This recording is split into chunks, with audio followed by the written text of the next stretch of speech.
Assalamualaikum, salam sejahtera dan selamat kembali semula ke channel Abang. Terima kasih sangat-sangat sudi nak dengarkan cerita-cerita yang Abang nak sampaikan. Pengalaman daripada ramai orang dihantarkan kepada Abang. Moga-moga Abang ceritakan menjadi iktibar dan pengajaran kita semua. Dan pengajaran untuk Abang juga.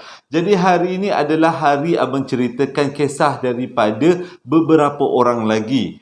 Dan hari ni ada 3 atau 4 cerita. Rasa macam 3 cerita je hari ni. Tapi ceritanya memang menarik-menarik. Jadi tanpa membuang masa, sebelum kita mulakan cerita, marilah kita sama-sama berdoa kepada Allah Ta'ala. Moga Allah panjangkan umur, murahkan rezeki, berikan kesihatan yang baik kepada kita dan dipermudahkan segala urusan kita dunia dan di akhirat. Dan kita mohon kepada Allah Ta'ala semoga Allah memberikan syurga buat mak ayah kita juga di atas jasa-jasa mereka berdua mendidik dan menjaga kita daripada kecil sampai ke besar. Jadi hari ni tak ada dia punya mukadimah panjang-panjang. Abang akan mulakan cerita dengan Auzubillahiminasyaitanirrajim. Bismillahirrahmanirrahim. Cerita yang pertama ni berlaku pada tahun 2021 dekat Pulau Pinang. Diceritakan kepada abang melalui email oleh seorang lelaki yang namanya Jaafar. Bukan nama sebenar, tapi abang gunakan nama yang diminta oleh penonton. Ceritanya macam ni. Jaafar ni, dia kerja dekat kilang dekat Pinang. Kalau tak silap abang, kilang Sony. Dan dia ni ada satu sifat yang pelik, iaitu kalau dia masuk kerja, dia suka masuk kerja awal. Contohnya, kalau dia masuk kerja pukul 7 pagi, pukul 2.30 pagi dia dah sampai dekat kilang Sony. Ini adalah salah satu contoh pekerja yang memang Jepun suka. Sebab kerja kilang Jepun ni, Jepun mesti suka orang pekerja macam ni. Lain macam rajinnya. Tapi kalau balik on time, cuma kalau datang tu memang awal. Disebabkan rutin dia yang suka sangat datang awal, menyebabkan dia berjumpa dengan satu peristiwa yang besoknya dia MC. Ceritanya macam ni. Pada hari kejadian, si Jaafar ni memang pergi awal macam biasa. Selalunya dia akan sampai dekat kilang lebih kurang pukul 2.30 pagi sebab dia masuk kerja pukul 7.30. Jadi dia kata dia suka datang awal. Bila dia sampai awal, dia akan buat kerja-kerja yang tertangguh pada hari sebelumnya. Dia adalah seorang pekerja yang sangat bagus. Bila dah sampai dekat kilang pukul 2.30, dengan kata lain, dia kena bertolak daripada rumah dia lebih kurang pukul 1.30. Sebabnya jarak rumah dia dengan kilang tu termasuk dengan traffic light lebih kurang pukul 1 pagi, pukul 1 jam. Lebih kurang 1 jam perjalanannya. Jadi daripada rumah pukul 1.30, siap-siap semayang, siap-siap barang-barang semua, dia pun bertolak lah naik motor. Jaafar bertolak naik motor. Dia kata inilah akibatnya kalau bertolak bukan pada waktunya. Cerita dia pendek tapi menarik. Jadi dia kata dalam perjalanan tu dia akan melalui satu restoran. Dan restoran tu, abang nak beritahu ke tidak? Beritahulah jugalah. Perkataan nama restoran tu ada kaitan dengan bola sepak. Itu je abang bagi clue. Dia kata bila dia sampai dekat satu sempang tu, yang mana dekat sempang tu dekat dengan satu restoran yang namanya macam bola sepak, dia pun berhentikanlah motor dekat situ. Dan dalam keadaan restoran tu yang gelap gelita, tak tahulah kenapa dia boleh tenung restoran tu sebab dia yakin macam ada yang tak kena dengan restoran ni. Selalunya kalau dia lalu waktu siang, restoran ni nampak suram sebab restoran tu dah tutup sekarang, dia kata. Jadi dia kata ini perasaan dia aja, dia tak tahulah perasaan orang lain. Tapi dia bila ada peluang lalu waktu malam dekat restoran tu, sampai je kat situ, dia terus besarkan mata. Dia berharap dia berjumpa dengan atau nampak dengan sesuatu. Apa yang dia harapkan, memang Allah kabulkan. Tengah-tengah dia menenung pula lah, memandang ke arah restoran tu, tiba-tiba dia nampak dekat dalam restoran tu ada seorang budak lelaki berjubah dan berkopiah, berseluar panjang, duduk dekat tengah-tengah restoran, pandang ke arah dia. Waktu tu dia yakin budak yang dia nampak ni adalah bukan budak, tapi adalah makhluk daripada alam sebelah. Waktu dia pandang budak tu masih lagi berdiri. Tiba-tiba budak tu buat satu tindakan yang sangat di luar jangkaan. Budak tu keluarkan bola daripada belakangnya. Dan budak tu terus menimbang-nimbang bola. Bermain-main bola, menyepak-nyepak bola. Sampaikan pada waktu tu, Walaupun keadaan budak tu tidak menyeramkan kalau waktu siang, tapi bila dia berlaku pada waktu malam, dalam keadaan restoran yang gelap gulita, itu bukan satu benda yang seronok. Terus Jaafar mesej atas motor, waktu yang sama, mesej atas motor, dia mesej pada bos dia, saya MC tak sihat. Sebab dia dah rasa keadaan dia dah lain macam. Dia pun patah balik, tak jadi pergi kerja pukul 2.30 pagi. Sampai dekat rumah, Alhamdulillah, 1 hari demam. Kenapa dia demam? Mungkin dia rasa terkejut. Sebab dia tak jangka. Benda-benda yang, bukan dia tak jangka, tapi dia ingatkan, dia tak akan nampak benda-benda ni. Dia berharap, tapi dia ingat dia tak akan nampak. Tapi tak tahu macam mana Tuhan nak tunjukkan. Dan dia nampak budak main bola dekat restoran di Pulau Pinang. Kalau siapa-siapa tahu, boleh komen kat bawah. Abang minta maaf pada tuan punya restoran. Bukan restoran anda berhantu, tapi kadang-kadang bila waktu malam ada benda lain yang mengambil alih. Tapi abang tak beritahu nama restoran untuk mengelakkan daripada sensitiviti. Okey. Cerita kedua berlaku pada tahun 2015 dekat Sungai Buloh, Selangor. Diceritakan kepada abang oleh seorang budak perempuan yang bernama Mia juga melalui email. Katanya pada waktu tu keadaan keluarga dia agak huru-hara. Bukanlah huru-hara apa. Suami dia waktu tu masih lagi tengah melanjutkan pelajaran dalam sarjana, master. Jadi dia kata bila suami dia banyak menghabiskan masa dengan buku, dengan buat laporan, dengan buat tesis, dia dekat rumah tu dengan anak dia aja. Pada waktu tu Mia kata dia dah ada anak lebih kurang umur 4-5 tahun lah macam tu. Jadi untuk menghilangkan rasa sunyi, selalunya bila Mia pergi pasar malam, dia akan cari permainan. Dan permainan tu adalah permainan second hand. Sebab kebanyakan masa, hanya dia dengan anak dia aja yang ada dekat rumah. Suami dia memang kebanyakan masanya akan menuntut dekat UiTM, dekat University UiTM. Jadi dia kata dengan anak dia je lah masanya.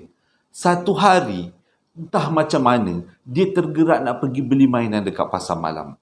Pilih punya pilih, dia pilih satu mainan. Dan mainan tu nampak macam cantik aja mainan tu, dia kata. Keadaannya masih elok lagi. Tapi memang jadi kebiasaan dia. Kalau dia beli mainan untuk anak dia, walaupun baru, walaupun second hand, dia tak akan letak bateri. Sebab ada dua sebabnya. Yang pertama, keadaan ekonomi dia pada waktu tu tak berapa nak bagus. Jadi bateri tu kan harganya mahal kan. Waktu tu rasanya belum ada kedai Eco lagi. Sekarang abang pun pakai bateri Eco je. Bateri cukur janggut, Eco, bateri lampu, Eco. Jadi murah kan. Jadi dia kata nak beli bateri tu mahal. Dan yang kedua adalah, bila letak bateri, bila tengok benda tu bergerak-gerak, berjoget-joget, mainan tu bergerak-gerak, berjoget-joget, dia rasa tak selesa. Sebab keadaan rumah tu dia dengan anak dia je yang tinggal. Suami dia akan balik jauh malam. Nak jadi cerita pada satu hari, waktu tu tengah malam, dia tengah tidur, suami dia tengah tidur dan anak dia tengah tidur. Sedap-sedap dia orang tidur dekat ruang tamu pada waktu tu. Nak kata cuaca panas kan. Jadi tidurlah kat ruang tamu, kipasnya kuat sikit. Tengah-tengah dia orang tidur, tiba-tiba Mia dengar salah satu mainan anak dia berbunyi. Iaitu mainan monyet yang kecing-kecing-kecing macam tu. Dia dengar. Pada waktu tu dia tak rasa takut. Dia pun cubit suami dia, suruh suami dia bangun. Dengan alasan biar suami dia tutup. Tutuplah mainan tu, offkan. Tapi bila dia cubit suami dia tepes. Bila dia goyangkan suami dia tepes. Suami dia seolah-olah tak nak ikut apa yang Mia arahkan. Last dia bangun. Dia kejut suami dia. Bang, bangunlah bang. Tutuplah mainan anak tu. Dah berdecet. Saya pun dah tak boleh tidur dah ni. Suami dia tak bangun. Suami dia berpaling ke arah Mia. Dia beritahu macam ni. Mana ada bateri dalam mainan anak kita. Jadi awak sambunglah tidur. Tak payahlah awak hiraukan lagi. Waktu tu, Mia cakap dalam keadaan dia waktu tu tengah ngantuk. Terus segar bugar. Terus terang mata dia. Dengar pasang telinga bunyi benda tu kecing macam tu. Dia pasang telinga, bilalah benda ni nak mati. Tapi makin ditunggu, makin galak pula bunyi dia. Last-last dia tekuk, dia ambil satu bantal, dia tekuk muka dia tak nak dengar benda tu. Lama-kelamaan dia tidur. Besok paginya, dia gigih dia dengan suami dia cek semua mainan anak dia, ada tak yang ada bateri. Dia tak naklah bertuduh yang bukan-bukan, namun walau alam sebelah punya kerja, dia kena cek dululah. Cek mainan tu banyak kan, mainan second hand banyak. Dan bila dia cek semua mainan, tak ada satu pun yang ada bateri.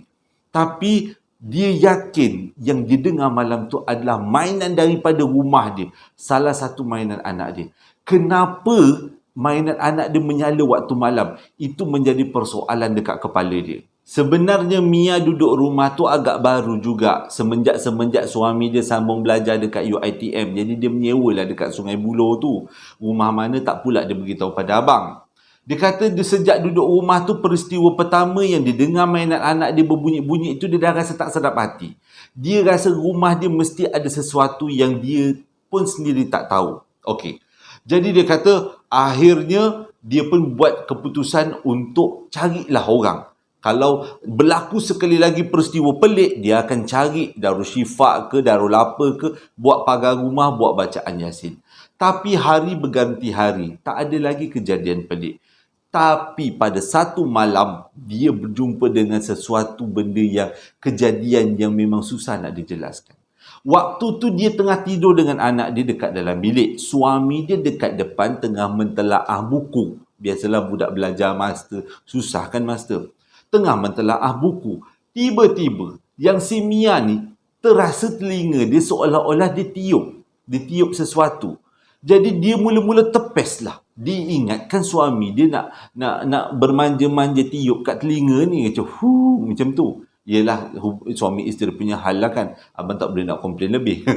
Diingatkan suami dia. Jadi dia pun macam, bang janganlah kacau bang, saya nak tidur bang, macam tu. Tapi diam. Tak ada pula suami dia menyaut. Selalunya kalau macam tu suami dia akan menyaut. Suami dia kata, alah gurau-gurau wajah. Selalunya macam tu lah nyahutan dia. Tapi diam. Tak ada, dia pelik. Dia tambung tidur balik. Bilik ni gelap. Pintu pula tertutup. Tiba-tiba dia rasa sekali lagi bunyi orang menderam. Dekat telinga dia. Waktu tu dia rasa takut dan dia berpaling. Dia nak pastikan sebelah dia ni ada suami dia ke tak. Sekali dia tengok, dia amati betul-betul dalam keadaan gelap. Bilik tu hanya ada dia dengan anak dia aja. Mana datangnya bunyi menderam tu?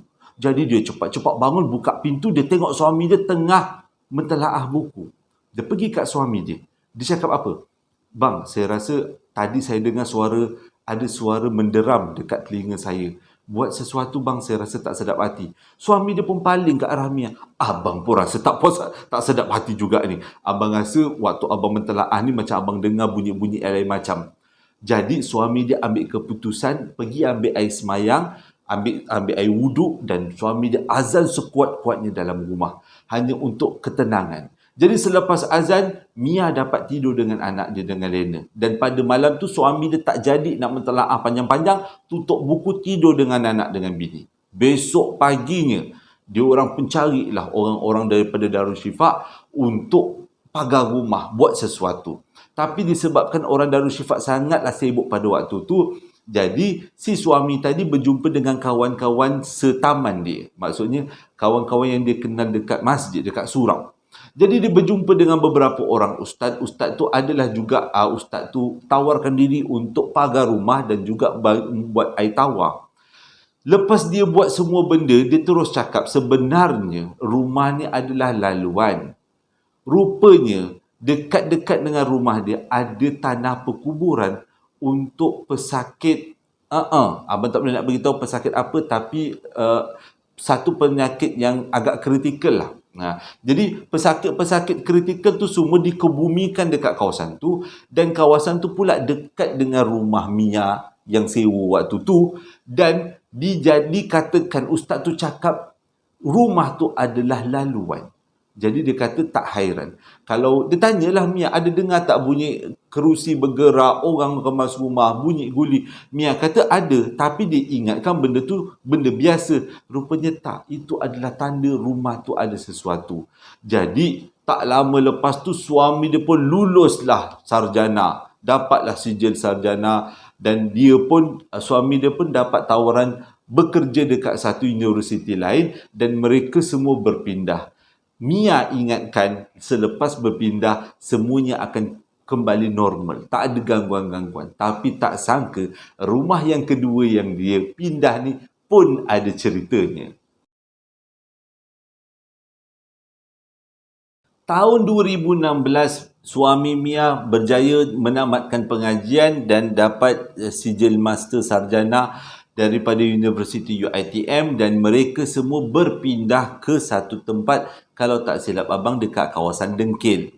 Jadi dekat situ diorang pun ingatkan rumah tu baik-baik aja.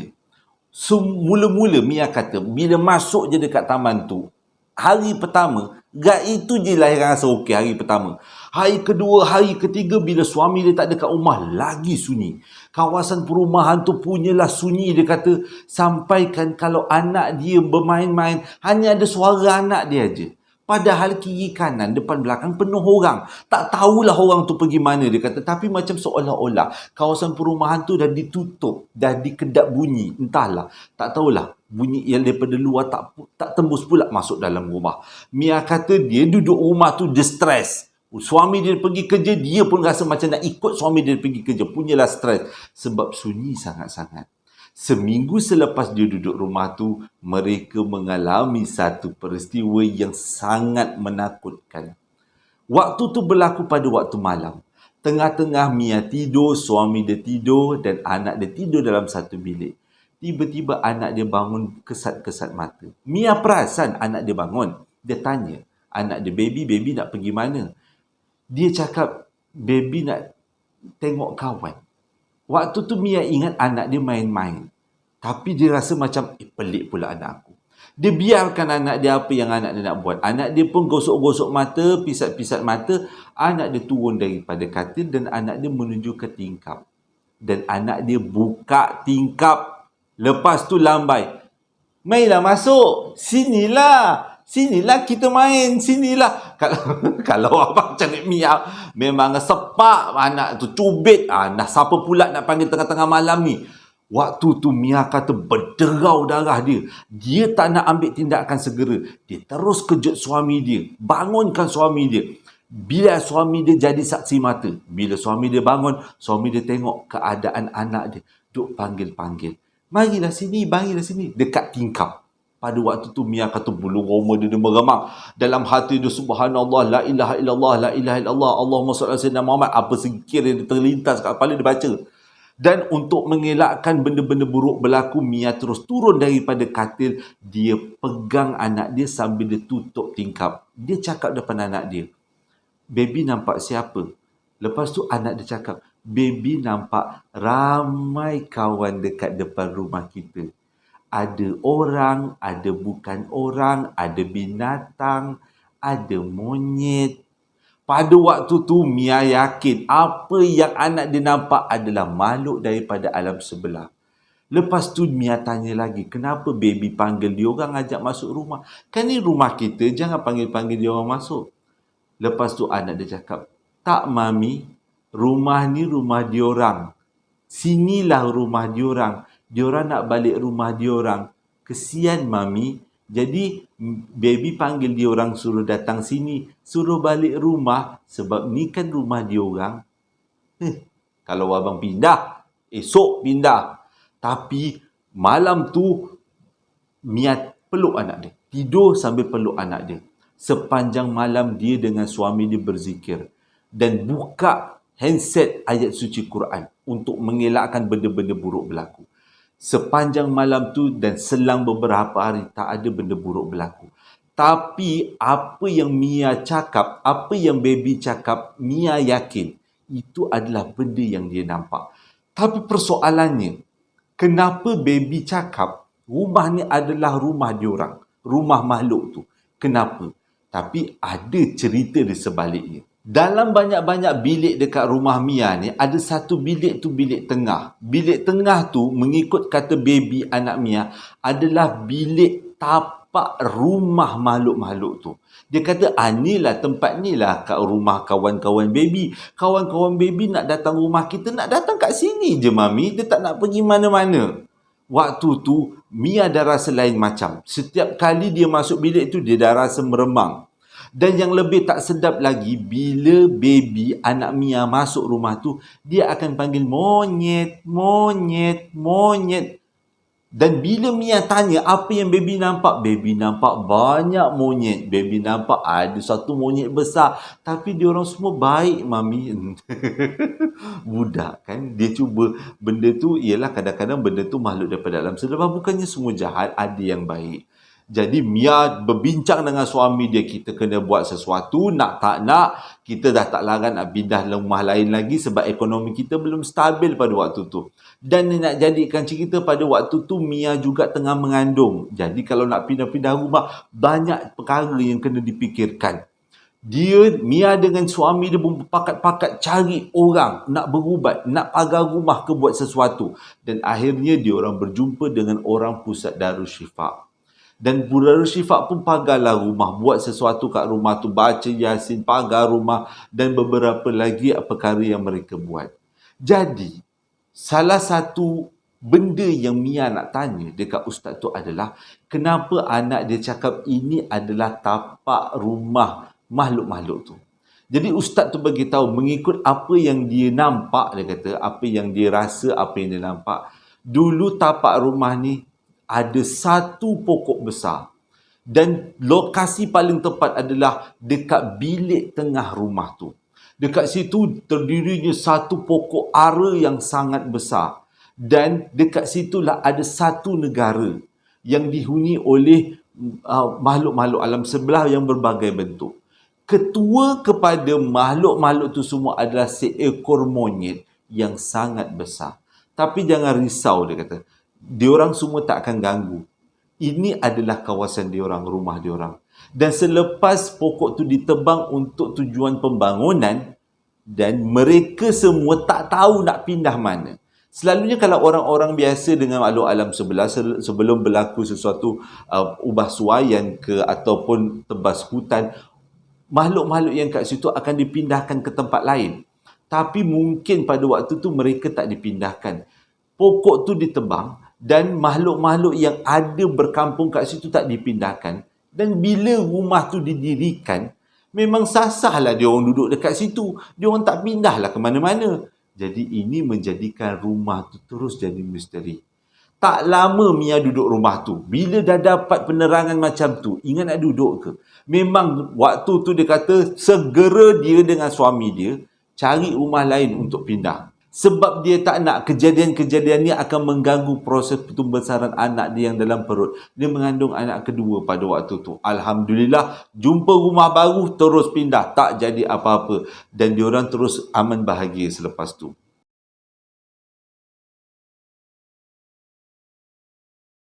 Terima kasih sangat-sangat sudi dengarkan cerita yang abang sampaikan pada hari ini. Hari ini ceritanya santai tapi sedap. Biasalah kalau kita tentang masuk rumah-rumah ni, kita sebenarnya tak tahu rumah tu ada sejarah apa, macam mana, dulu orang gantung diri ke apa. Abang ada dapat cerita rumah orang gantung diri. Sedap juga ceritanya, nanti abang ceritakan. Abang dah baca tapi belum sempat nak belik-belik dengan lebih lanjut lagi. Kita tak tahu kan macam mana sejarah-sejarah rumah, apa yang terjadi dekat rumah tu. Jadi tak mustahil lah kalau kita berpindah kat satu rumah-rumah yang pernah diduduki orang ataupun rumah taman perumahan baru, kita akan jumpa dengan peristiwa-peristiwa macam ni.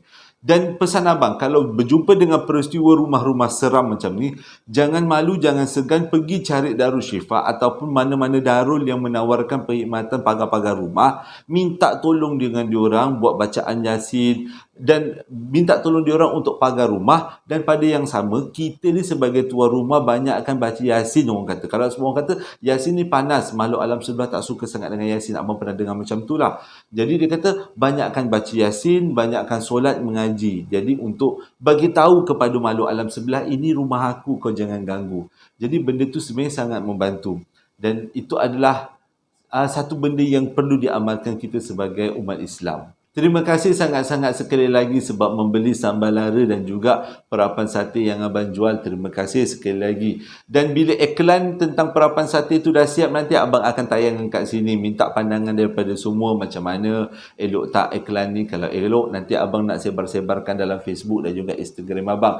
Terima kasih sangat-sangat sudi menonton. Dah banyak kali terima kasih. Hingga berjumpa lagi dalam 2 hari akan datang. Assalamualaikum warahmatullahi wabarakatuh.